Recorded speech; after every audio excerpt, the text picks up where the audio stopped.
Middle class investor के लिए आपके हिसाब से आइडल असेट एलोकेशन किस परसेंटेज में होना चाहिए? समझा नहीं क्या?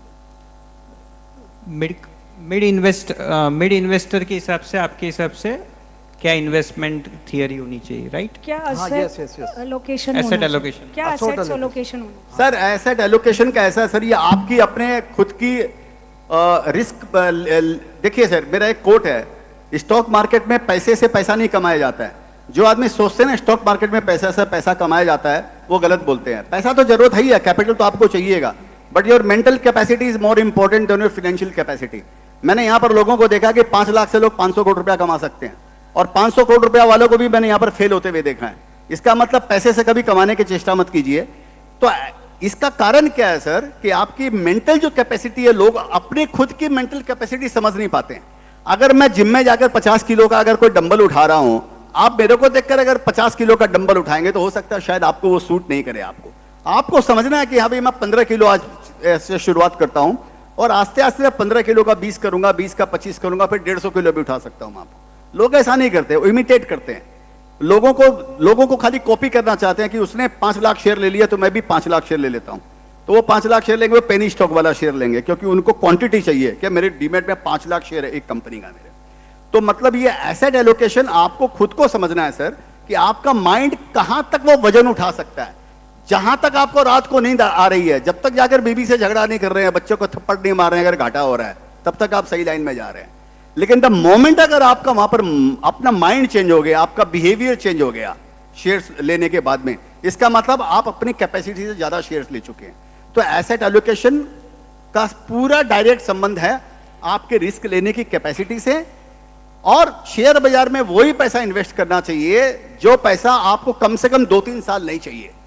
अगर आप ये सोचकर इन्वेस्ट करते हैं कि मैं आज इन्वेस्ट करूं, यह पैसा मैं 3 महीने बाद ले लूंगा या 6 महीने बाद लूंगा, तो आप गलत कर रहे हैं। आपको पैसा यहां पर लॉन्ग टर्म के लिए ही रखने का है, जो आपको पैसा चाहिए नहीं, ऐसा समझकर आपको इन्वेस्ट करने का है वो पैसा।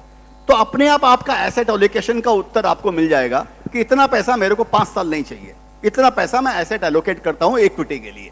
ये उत्तर आपको वहां से मिलेगा sir. One final question before we have the next rapid fire round.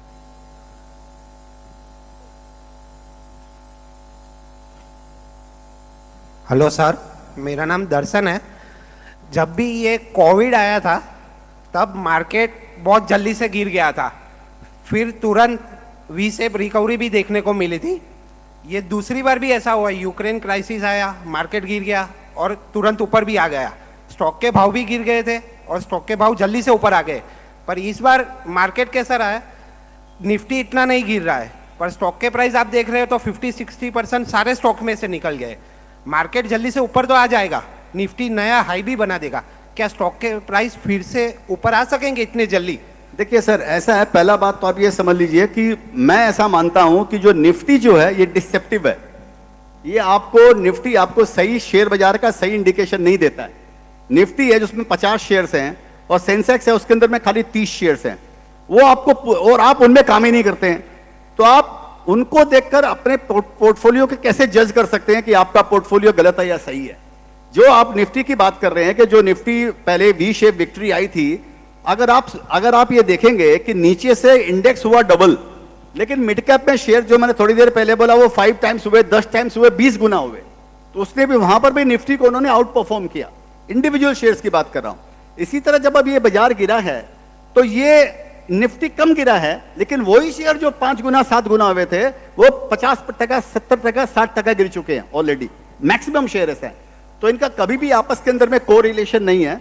तो कभी भी निफ्टी को अपने मिड कैप के इन्वेस्टमेंट से या अपने इन्वेस्टमेंट से आपको तुलना नहीं करना चाहिए। निफ्टी की एक चाल अलग है। जैसे आप पिक्चर देख रही है कैटरीना कैफ की, बोले बहुत सुंदर, पर अल्टीमेटली तो भाभी जो घर पे है उसी से आपको काम लेने का है सर।